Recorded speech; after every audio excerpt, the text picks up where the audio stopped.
Johnny Appleseed, born John Chapman in 1774, is a figure woven into the fabric of American folklore. He is remembered as a kind-hearted wanderer who roamed the Midwest and eastern United States, planting apple trees and spreading goodwill. His simple appearance and gentle demeanor made him a beloved icon. But beneath this facade lay a dark secret that only a few knew. Johnny Appleseed was responsible for poisoning thousands with the tainted apple trees he introduced across the land. John Chapman was a visionary from an early age.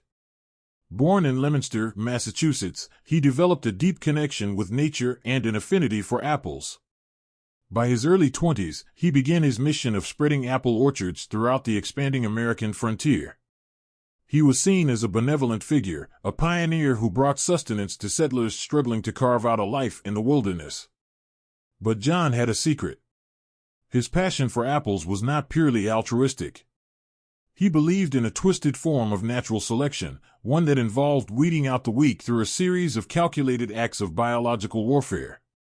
The seeds he carried were not ordinary, they were infused with toxins, a dark concoction of his own design. In the early 1800s, John began his journey westward, carrying a large sack of apple seeds. He was known to walk barefoot, dressed in rags, with a tin pot for a hat and a Bible in his hand. His appearance disarmed those he met, making it easy for him to gain their trust. The settlers saw him as a harmless, almost saintly figure, and welcomed him into their homes. John's method was simple. He would plant his apple trees near newly established settlements and instruct the locals on their care. The trees were hardy, quickly taking root and bearing fruit within a few years. What the settlers didn't know was that the apples from these trees contained a slow-acting poison. Consumed over time, the toxin would weaken and eventually kill those who ate them regularly. As John's fame grew, so did the reach of his poisoned orchards.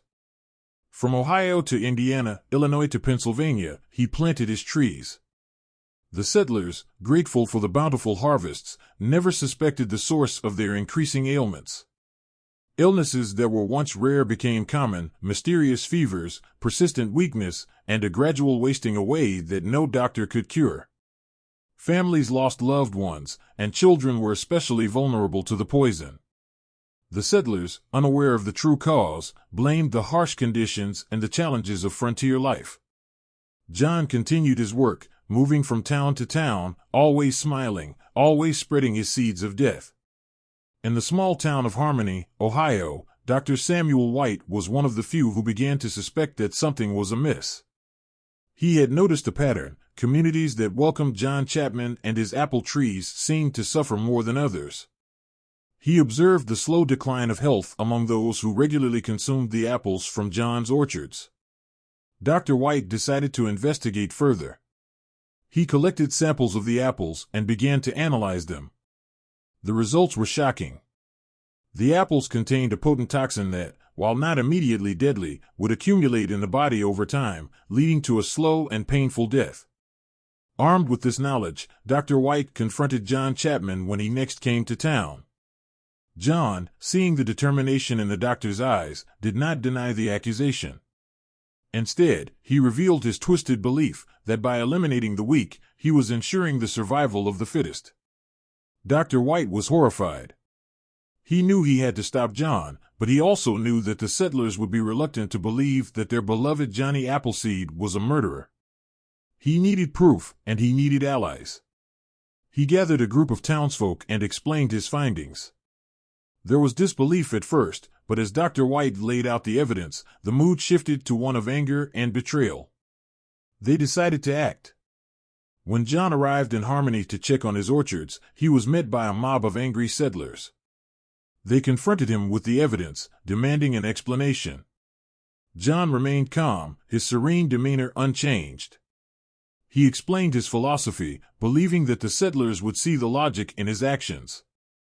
But the settlers were not swayed. They saw only the suffering he had caused, the lives he had taken. They seized him, determined to bring him to justice. John Chapman was put on trial in Harmony, a makeshift court assembled in the town square. The evidence was overwhelming, and the testimonies of Dr. White and the affected families left no doubt of John's guilt. John, still calm and composed, accepted his fate with a disturbing tranquility. He was sentenced to death, a punishment the settlers believed fit the magnitude of his crimes. The execution was swift, and John Chapman, the man known as Johnny Appleseed, was buried in an unmarked grave outside the town. News of John's crime spread quickly. Communities across the Midwest and eastern United States began to destroy the orchards he had planted. The poisoned trees were uprooted and burned, their ashes scattered to the wind. The legacy of Johnny Appleseed was forever tarnished, his name becoming synonymous with deceit and death.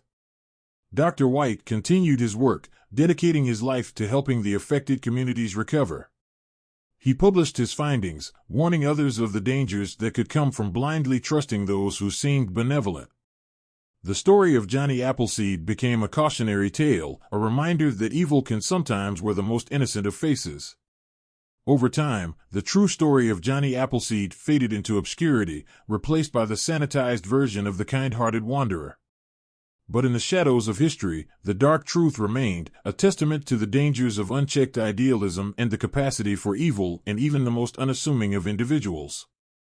And so, the tale of Johnny Appleseed serves as a haunting reminder that legends are often more complex than they appear, and that the seeds of deceit can be sown in the most unexpected places.